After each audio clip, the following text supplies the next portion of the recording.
আসসালামু আলাইকুম। দখলদার ইসরায়েলি বাহিনী এবং ফিলিস্তিনি পুরোদমে যুদ্ধ চলছে, জানিয়ে দিব হাতে থাকা সর্বশেষ আপডেট আন্তর্জাতিক সংবাদ। প্রথমেই সংবাদ শিরোনাম। গাজায় যুদ্ধ বিরতি নিয়ে বাইডেন নেতানিয়াহুর ফোন আলাপ। আরো জানিয়ে দিব ইসরায়েলি ড্রোন হামলায় লেবাননে ফাতাহ কমান্ডো নিহত। আরো জানিয়ে দিব ভারতে ওষুধ কারখানায় ভয়াবহ বিস্ফোরণ, নিহত 17 জন। আরো জানিয়ে দিব কুষ্টে যুক্তরাষ্ট্রের আবাসন ট্যাঙ্ক ধ্বংস করেছে রুশ বাহিনী। সর্বশেষ জানিয়ে দিব বাংলাদেশের বন্যায় ভারী বৃষ্টির কারণে ভারতের পররাষ্ট্র মন্ত্রণালয়। শুনছিলেন সংবাদ শিরোনাম, এরপর বিস্তারিত। তার আগে আমাদের ভিডিওটি যদি ভালো লেগে থাকে তাহলে লাইক কমেন্ট শেয়ার করে দিবেন, আর আমাদের ভিডিওটি সর্বপ্রথম পেতে চ্যানেলটিকে সাবস্ক্রাইব করে রাখবেন। গাজায় যুদ্ধ বিরতি নিয়ে বাইডেন নেতানিয়াহুর ফোন আলাপ। এবার শুনুন বিস্তারিত। ফিলিস্তিনের গাজায় যুদ্ধ বিরতি ও বন্দি চুক্তি নিয়ে ইসরায়েলের প্রধানমন্ত্রী বেনিয়ামিন নেতানিয়াহুর সঙ্গে ফোনে কথা বললেন মার্কিন প্রেসিডেন্ট জো বাইডেন। এ সময় তিনি ইসরায়েল ও হামাসের মধ্যে সমঝোতার জন্য আসন কায়রো বৈঠকের উপর গুরুত্ব করেছেন। বুধবার এ বিষয়ে তাদের মধ্যে ফোন আলাপ হয়েছে বলে জানিয়েছেন ব্রিটিশ বার্তা সংস্থা রাইটার। ফোন আলাপ বিষয়ে হোটাস সাইট এক বিবৃতিতে বলা হয়, যুদ্ধবিরতি ও বন্দি চুক্তি চূড়ান্ত করতে জরুরি ভিত্তিতে ব্যবস্থা নেওয়া অনুরোধ করেছে প্রেসিডেন্ট। এছাড়া কায়রোতে আনুষ্ঠানিক হতে হওয়া বৈঠক হামাস ও ইসরায়েলের মধ্যে ব্যবধান কামনার প্রতিষ্ঠা নিয়েও তাদের মধ্যে আলোচনা হয়েছে। গাজায় যুদ্ধবিরতি চুক্তি চূড়ান্ত করার প্রচেষ্টা রোববার ইসরায়েলে গিয়েছেন দেশটির পররাষ্ট্রমন্ত্রী অ্যান্টনি ব্লিংকেন। এই সফরে ইসরায়েল, কাতার ও মিশর মধ্যস্থকারীদের সঙ্গে আলোচনা করেন তিনি, কিন্তু চূড়ান্ত সম্ভাব্য অনিশ্চিত রেখেই মঙ্গলবার দেশে ফিরে যান। চুক্তির বিষয়ে কায়রোতে আবারও আলোচনায় বসতে যাচ্ছে মধ্যপ্রাচ্যের দেশগুলো। বিবৃতিতে আরো বলা হয়েছে, ইরান, হামাস, হিজবুল্লাহ ও হুতি সহ সব হুমকি থেকে ইসরায়েলকে নিরাপত্তা দেওয়ার নিশ্চয়তা দিয়েছেন বাইডেন। তেহরানে 31 জুলাই হামাসের নেতা ইসরায়েল হানিয়ার মৃত্যুর হওয়াকে কেন্দ্র করে ইসরায়েলের উপর প্রতিশোধ নেওয়ার অঙ্গীকার করেছে ইরান। এই হত্যাকাণ্ডের বিষয়ে ইসরায়েল অবশ্য কোনো মন্তব্য করেনি। আলোচনায় আরো অংশগ্রহণ করে দেশটির ভাইস প্রেসিডেন্ট ও আসাম প্রেসিডেন্ট নির্বাচন ডোমেল প্রার্থী কমলা হ্যারিস। গত 7 অক্টোবর থেকে গাজায় ইসরায়েলি অগ্রসরে এখন পর্যন্ত 40,209 জন ফিলিস্তিনি নিহত হয়েছে। আহত হয়েছে কমপক্ষে 92,909 জন। হতাহতের বেশিরভাগ নারী ও শিশু বলে জানিয়েছেন গাজায় হামাস নিয়ন্ত্রণ স্বাস্থ্য মন্ত্রণালয়। ইসরায়েলি ড্রোন হামলায় লেবাননে ফাতাহ কমান্ডো নিহত। এবার শুনুন বিস্তারিত। গত 10 মাস ধরে ফিলিস্তিনি প্রতিরোধ আন্দোলন হামাস এবং ইরানস্থি সংস্থার গোষ্ঠী হিজবুল্লাহকে লক্ষ্য করে হামাস চালিয়েছে আসছে ইসরায়েল। এবার ফিলিস্তিনির ধর্ম নিক্ষেপ রাজনৈতিক দল হিসেবে বিবেচনা ফাতাহ এক সামরিক কমান্ডোকে হত্যা করেছে দেশটি। বুধবার এটি নিশ্চিত করেছে মাহমুদ আব্বাসের নেতৃত্বাধীন দলটির সংস্কার শাখা আল আকসা শহীদ ব্রিগেড। ফাতাহ জানিয়েছে দক্ষিণ লেবাননে ইসরায়েলি বিমান হামলায় তাদের একজন সামরিক কমান্ডো নিহত হয়েছে। নিহত এই কমান্ডোর নাম খলিল আল মাকসাদ। ফাতাহ কমান্ডো নিহতর বিষয়টি নিশ্চিত করেছে লেবাননের রাষ্ট্রীয় ন্যাশনাল নিউজ এজেন্সি। সংবাদ মাধ্যমটি জানিয়েছে সিডেন্ট ভিলার এলাকায় একটি ইসরায়েলি ড্রোন হামলায় বাড়িতে আঘাত আনলে আল মাকদাদ নিহত হন। ইসরায়েলি সামরিক বাহিনীর অভিযোগ, হিজবুল্লাহ এবং ইরানের ইসলামী বিকল্প ঘাট কমান্ডের সঙ্গে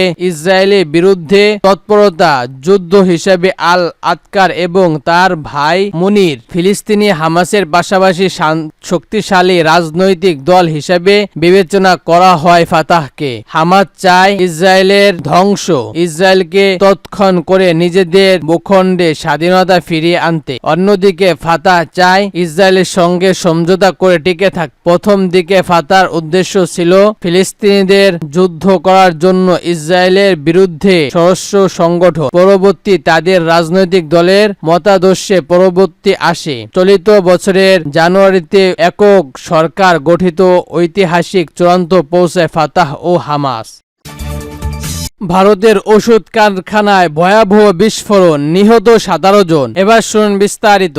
গত 2 সপ্তাহ ধরে পশ্চিমবঙ্গে আরজিকর ইস্যু ঘিরে খবরের শীর্ষ নাম ভারত। এর মধ্যে যোগ হয়েছে ত্রিপুরা নজরবিহীন বন্যা। এরপর অন্ধ্রপ্রদেশে কানার শহরে একটি ওষুধ কোম্পানি কারখানায় ভয়াবহ বিস্ফোরণ খবর পাওয়া গেছে। এতে অন্তত 17 জন নিহত ও 41 জন আহত হয়। ভারতীয় সংবাদ মাধ্যম এনডিটিভি জানায়, অচ্ছপূরণ অর্থনৈতিক অঞ্চলে এটি এজেন্সি কম্পিউটার কারখানায় বিস্ফোরণের ঘটনা ঘটে। আহতদের চিকিৎসার জন্য এনডিআল হাসপাতালে স্থাপন করা হয়েছে। আগুন নিভানো 6টি দমনকল ইঞ্জিন মোতায়েন করে কর্মীদের উদ্ধারের জন্য জাতির বীর্য মোকাবিলা বিহীন সহায়তা চালানো হয়েছে। আনাকাপল্লে পুলিশ কর্মকর্তা দীপিতে পাল্টিল জানিয়েছে, বিস্ফোরণের মৃত্যু হয়েছে 17 জন, 18 জন অবস্থা আশঙ্কাজনক। মৃত্যুর সংখ্যা বাড়তে পারে। কর্মকর্তাদের ঘোষণা, বিদ্যুৎ সহযোগিতা থেকে কোথাও আগুন লেগেছে।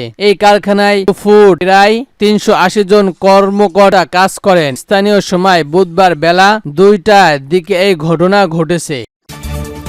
আরো জানিয়ে দিব, কুষ্টে যুক্তরাষ্ট্রের আবাসন ট্যাঙ্ক ধ্বংস করেছে রুশ বাহিনী। এবার শুন বিস্তারিত। কুষ্টে সামরিক পেরিয়ে ঢুকে পড়া ইউক্রেন সেনাবাহিনীর বিরুদ্ধে প্রতিরোধ গড়ে তুলছে রাশিয়া। দেশটি বৃহস্পতিবার দাবি করেছে তাদের সামরিক বাহিনী মার্কিন নির্মিত একটি আবাসন ব্যাংক ধ্বংস করেছে। আগে ইউক্রেন যুদ্ধে যুক্তরাষ্ট্র আবাসন ট্যাঙ্ক ধ্বংস করেছে রুশ সেনারা। কয়েকদিন আগে ইউক্রেন জানান, কুষ্টের অঞ্চলে 35 কিলোমিটার ভিতরে তাদের সেনারা ঢুকে পড়েছে। সেখানে তারা 1150 বর্গ কিলোমিটার দখল নেওয়ার ঘোষণা দেয়। এর মধ্যে 22টি বস্তিও রয়েছে। এই হামলার ফলে কুবস জেলায় সেই নদীর একটি সেতু পুরোপুরি ধ্বংস হয়েছে।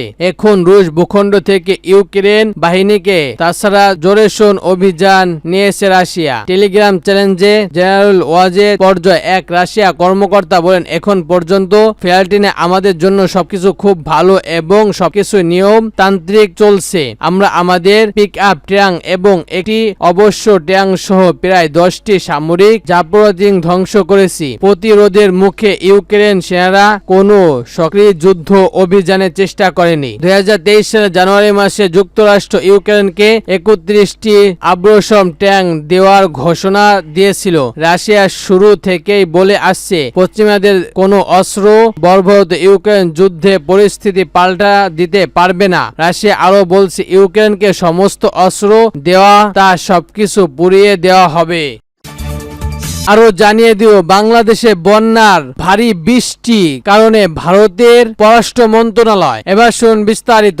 সরকারের সবচেয়ে ভয়াবহ বন্যার কবলে পড়েছে কুমিল্লা, ফেনী, নোয়াখালী, চট্টগ্রাম ও লক্ষ্মীপুর সহ দেশের কয়েকটি জেলা। অভিযোগ উঠেছে, ভারতের ত্রিপুরা রাজ্যে ডুমুর জলবিদ্যুৎ প্রকল্প বাধা খুলে দেওয়ার কারণে বাংলাদেশে এমন পরিস্থিতি সৃষ্টি হয়েছে। তবে বিষয়টি অস্বীকার করেছে ভারত সরকার। দেশটির পররাষ্ট্র মন্ত্রণালয় এই বিষয়ে নিজেদের বক্তব্য উপস্থাপন করে। এতে বলা হয়, ত্রিপুরার গোমতী নদীর উজানে ডুমুর বাঁধ ভেঙে দেওয়া বাংলাদেশের পূর্ব সীমান্তীয় জেলাগুলোর বন্যার পরিস্থিতি সৃষ্টি হয়েছে। বাংলাদেশে এমন খবর প্রচারে আমরা উদ্গ্রী নই, এটি সঠিক নয়। আমরা উল্লেখ করতে চাই, ভারত ও বাংলাদেশের মধ্য দিয়ে প্রবাহিত গোমতী নদীর ট্যাক এলাকায় গত কয়েকদিন ধরে এই বছরের সবচেয়ে বেশি বৃষ্টিপাত হয়েছে। বাংলাদেশে বন্যা মূলত বাঁধার নিচের একটি এই শত ক্যামেরার পানির কারণে। বিবৃতিতে বলা হয়, ডুবন্ত বাঁধাটি বাংলাদেশ ভারত সীমান্ত থেকে বেশ দূরে অবস্থিত। বাংলাদেশ থেকে 120 কিলোমিটার দূরে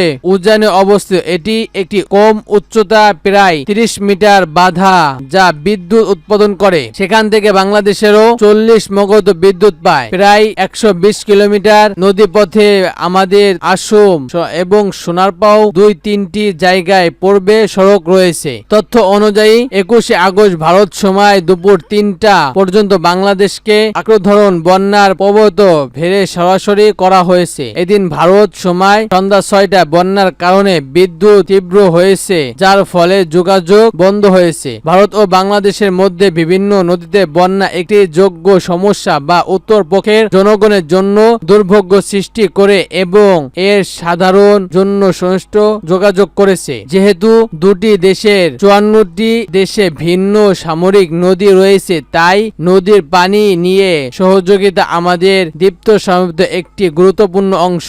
আমরা বিলুপ্ত সম্পর্ক ও প্রযুক্তির আলোচনার মাধ্যমে পানি সমাধান এবং নদীর পানি ব্যবস্থাপনার সমস্যা ও পরিকল্পনা সমাধান প্রযোজ্য। এর আগে বুধবার ভারতীয় একাধিক সাংবাদিকদের ত্রিপুরা কয়েকদিনের টানা বৃষ্টির ভয়াবহ বন্যার পরিস্থিতি খবর দেওয়া হবে। এতে বলা হয়, সম্পর্ক জানিয়ে করা হয়েছে প্রগতি নদীর তীব্র বন্দির জন্য ভারী বৃষ্টিপাতের ফলে ডুবুর জলের পানি বৃদ্ধ হওয়ার ফলে খুলে দেওয়া হয়েছে বাঁধঘাট। সংবাদ নিউজ জানান, বন্যার কারণে ডুবুর জলবিরান্তি পেট্রোল বাঁধ খুলে দেওয়া হয়েছে, আর সেই কারণে পানি ঢুকছে বাংলাদেশে।